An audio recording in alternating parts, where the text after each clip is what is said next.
Greetings world, we are Anonymous.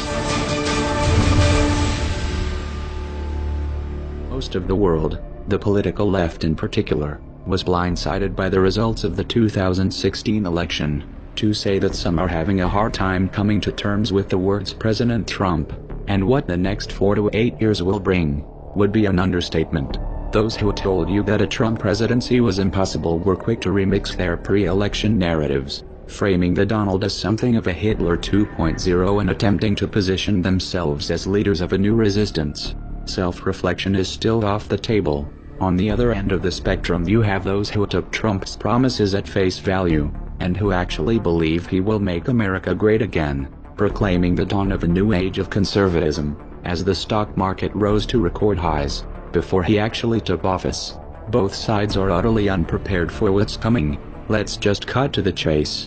Is Trump going to usher in a new era of prosperity and innovation, or is he going to be the one standing in the center ring when the circus tent comes down?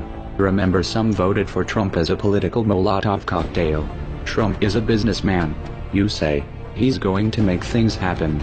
Cut taxes, cut regulation, invest $1 trillion in infrastructure including a ginormous wall, punish companies that move factories overseas, rebuild the military, restore relations with Russia, start a trade war with China, and a new arms race would create jobs.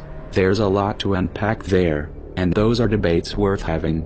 However, much of this hinges on a variable that Trump doesn't control: the Federal Reserve. The Federal Reserve has held interest rates near zero for close to a decade. They also engaged in quantitative easing from 2009 to 2014, accumulating $4.5 trillion worth of mortgage-backed securities and treasury notes. They are still holding those assets, by the way.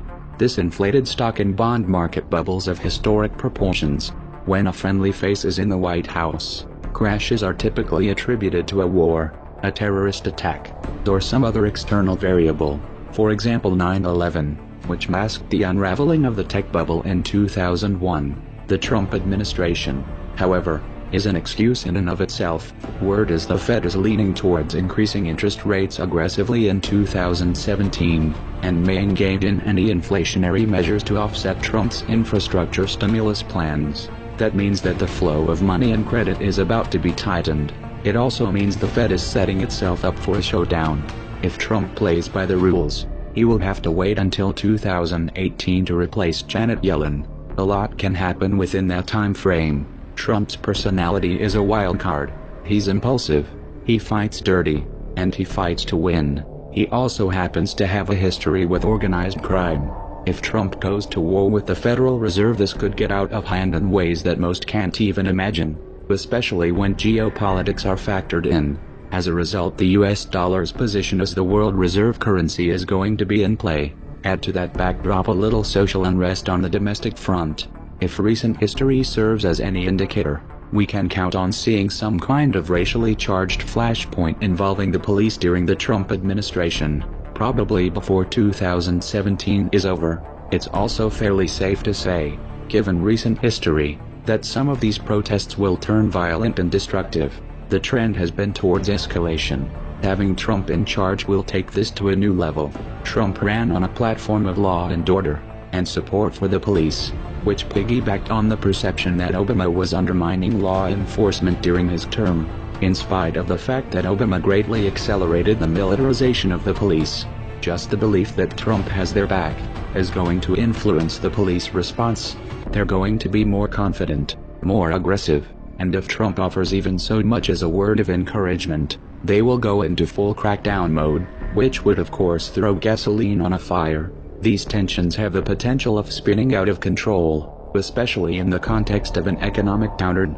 And again, Trump's personality is a wild card. Trump is also about to inherit, thanks to Obama and Bush, the most extensive and technologically advanced surveillance apparatus world has ever seen. Obama expanded the NSA's powers even after Trump won, by the way.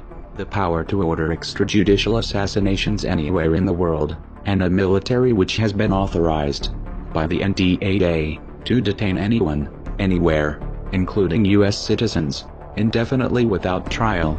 To top it off, Trump is filling his administration with former generals, some with combat and counterinsurgency experience. He has everything he needs to implement a full-fledged military dictatorship, and the left has no one to blame but themselves. Trump did not, however, start off on a good foot with the alphabet soup agencies. He has an enemy contingent in the deep state which wants to take him down, and has the means to do it. Replacing upper management won't be enough to neutralize this threat. These agencies have black budgets, and off-the-books programs that defy accountability, and lots of experience toppling upstart regimes.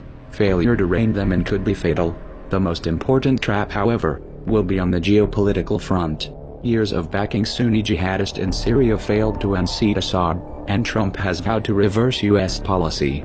Israel was openly supporting the Sunni axis. They wanted a full-frontal regime change in both Syria and Iran for many years, but the Obama administration tied their hands. Then Russia stepped in, tipped the balance, and the Shiite crescent not only survived, but grew stronger.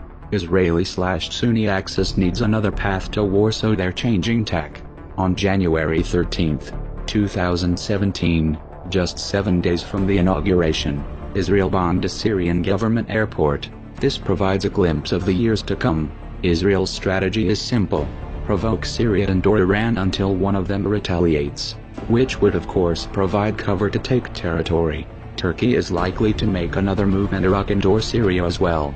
Turkey has ambitions to expand its borders as well, while the Saudis continue bombing Yemen to rubble. With U.S. government support, Israel feels confident that Trump will defend them at all costs. Indeed, he has given this impression, but will he take the bait? Here Russia is a wild card. What happens if Russia moves quickly to provide Syria and Iran with the means of defending themselves? What happens when Putin and Netanyahu are competing for Trump's ear? With all the other variables in play, will Trump even have the means to influence the outcome in this region? Expect alliances in the Middle East to shift rapidly during the Trump years, with unexpected consequences. In particular, watch for a play on oil that undermines the petrodollar. Making America great again was never on the menu. Trump wasn't supposed to win. He was supposed to be the decoy. This was reality television does politics. Literally. The Democrats thought he was so bad that he would take attention off of Hillary's baggage. So the Clinton campaign pulled strings with their friends in the media to help him in the primaries.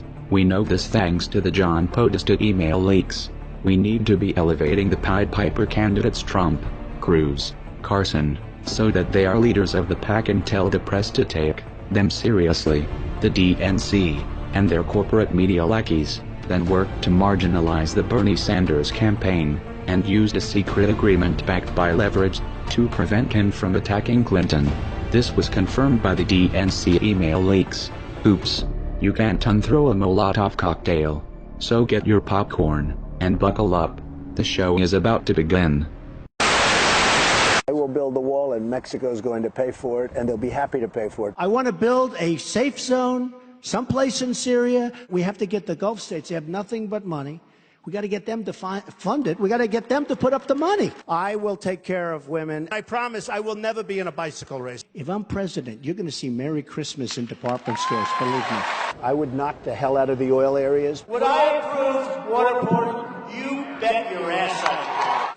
I will find the General Patton, or I will find General MacArthur. I will find the right guy. My generals, by the way, they're not going on television, okay? Renegotiate our foreign trade deals. I want surveillance of certain mosques, okay? I will absolutely take database on the people coming in from Syria. And if I win, I've made it known, if I win, they're going back. We have to rebuild our infrastructure, our bridges, our roadways, our airports. Reduce our $18 trillion in debt. We are going to save Social Security, repeal Obamacare, and replace it with something really, really great that works. End Common Core.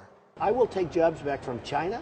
I'll take jobs back from Japan. I'll take jobs back from Mexico. Sadly, the American dream is dead. But if I get elected president, I will bring it back bigger and better and stronger than ever before, and we will make America great again. Thank you. Thank you very much.